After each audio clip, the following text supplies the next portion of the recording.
Angron could have been so much more than a brutal killer. When Angron was still a gladiator on New Syria, even before he was implanted with the Butcher's Nails, he possessed a latent healing ability, a kind of empathic psychic power that allowed him to bear the physical and mental pain of others, as described in the book Slave of New Syria. A boy named Jokura trembles in pain, scarred by the torment of the Red Sands and having been branded as a slave with red-hot steel. Angron kneels over him, rests his hand on the little boy's shoulder and closes his eyes. Angron feels the child's suffering as if it were his own. Heat, sweat, and screams. Suddenly the child calms down, his crying dies out, and he falls into a deep, peaceful slumber. Even Angron doesn't quite understand what he's just done, but apparently he's able to ease the torment and suffering of others. The slaves now look at him with hope in their eyes.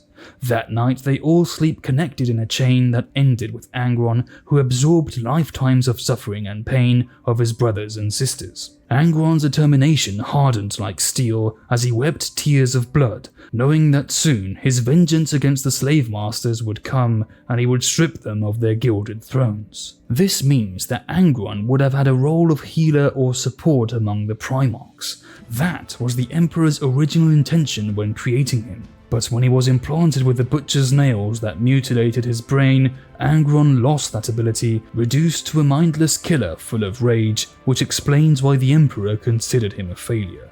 And that's why